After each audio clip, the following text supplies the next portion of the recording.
Assalamualaikum warahmatullahi wabarakatuh. Perkenalkan, nama saya Vivi Aprilia Putri dengan NPM 2512645 dari Prodi Pendidikan Guru Madrasah Ibtidaiyah.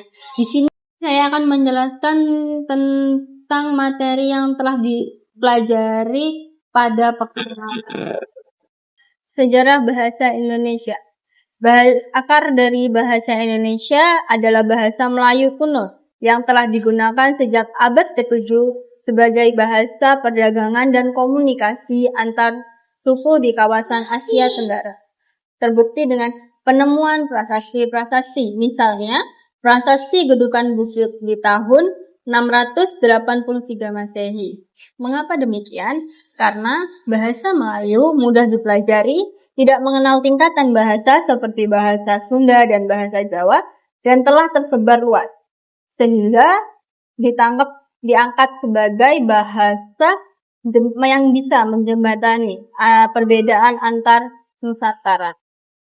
Bahasa Indonesia adalah nama politis dari bahasa Melayu yang diangkat sebagai bahasa persatuan oleh para pemuda pada 28 Oktober 1928 dan kemudian ditetapkan sebagai bahasa negara pada 18 Agustus 1945. Yang selanjutnya adalah bahasa baku. Bahasa baku merupakan ragam bahasa yang mengikuti aturan resmi yang digunakan dalam konteks formal seperti pendidikan, pemerintahan, karya ilmiah, dan komunikasi resmi lainnya.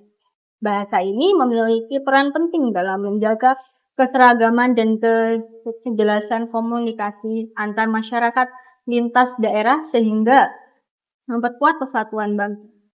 Komunikasi antar masyarakat lintas daerah sehingga memperkuat persatuan. Cara bahasa tidak baku adalah ragam bahasa yang lebih fleksibel dan sering digunakan dalam komunikasi informasi sehari-hari. Memiliki pengaruh bahasa daerah asing, serta bersifat dinamis mengikuti perkembangan sosial. Perbedaan utama antara bahasa baku dan tidak baku terletak pada kaidah penggunaan, fungsi komunikasi, kestabilan makna, dan konteks penggunaannya. Bahasa baku harus konsisten, jelas, dan tidak ambigu, sedangkan bahasa tidak baku lebih santai, kontekstual, dan bisa berubah-ubah sesuai tren dan kelompok sosial.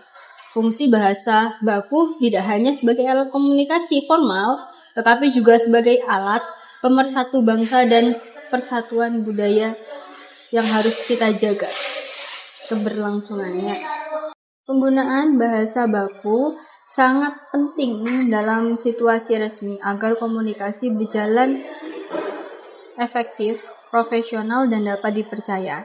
Sebaliknya, jika bahasa baku tidak digunakan dalam konteks formal, maka dapat menimbulkan kesan kurang sopan dan merusak kestabilan. Sementara, penggunaan bahasa baku yang kaku dalam situasi formal dapat menimbulkan ketidaksesuaian dan kesan tidak natural. Ketidaksesuaian penggunaan bahasa baku maupun tidak baku berdampak negatif, seperti menurunkan kualitas dan keharmonisan komunikasi, menurunkan citra, profesionalitas, hilangnya penghargaan terhadap bahasa nasional, kebingungan atau kesalahpahaman antar individu dan kelompok, serta kesulitan dalam aspek pendidikan atau media sosial, media masif. Oleh karena itu, diperlukan pendidikan dan kesadaran berkelanjutan untuk memilih ragam bahasa yang tepat sesuai dengan konteks agar fungsi komunikasi dapat dilestarikan, bahasa Indonesia yang tetap terjaga. Pemahaman yang baik tentang perbedaan fungsi dan penggunaan bahasa baku dan tidak baku masyarakat, khususnya generasi muda, dapat lebih bijak dalam menggunakan bahasa Indonesia. Hal ini nasional dan mendukung pencapaian komunikasi yang efektif, peningkatan kualitas literasi bahasa, dan pelestarian bahasa Indonesia sebagai identitas yang kuat dan disegani di mata dunia. Secara keseluruhan, bahasa baku dan tidak baku memiliki peranan yang saling melengkapi sesuai konteksnya masing-masing. Keduanya penting untuk dipahami dan dipraktikkan secara tepat agar komunikasi dalam masyarakat dapat berjalan harmonis, efektif, dan produktif. Ketiga yaitu ragam bahasa. Ragam bahasa adalah sebuah variasi dalam bahasa yang muncul karena adanya keragaman manusia dalam berinteraksi. Ragam bahasa ini timbul karena latar belakang dari tingkat pendidikan, faktor usia dan perbedaan jenis kelamin, jabatan atau profesi dan keberagaman dialek di Indonesia.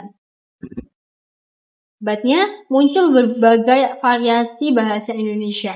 Ragam bahasa ini memiliki berbagai macam jenis yang dibedakan berdasarkan 3 hal, yaitu cara komunikasi, cara pengaturan, dan topik pembicaraan.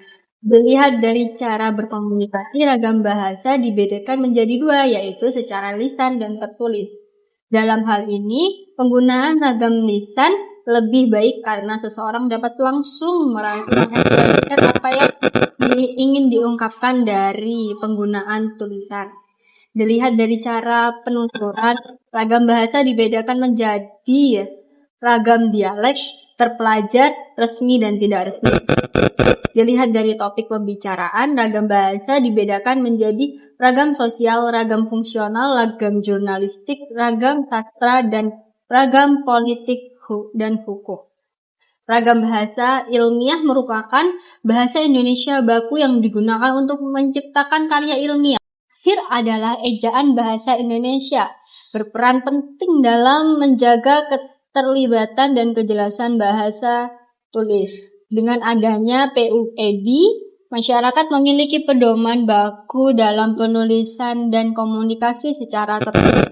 Penggunaan ejaan yang baik mencerminkan kedisiplinan, kecerdasan, dan kecintaan terhadap bahasa Indonesia sebagai identitas bangsa. Sejarah ejaan bahasa Indonesia merupakan cerminan dari dinamika perkembangan dan perjuangan bahasa Indonesia untuk mencapai identitas linguistik yang mandiri dan teratur. Sekian penjelasan dari saya, kurang dan lebihnya saya mohon maaf. Wassalamualaikum warahmatullahi wabarakatuh. Dadah.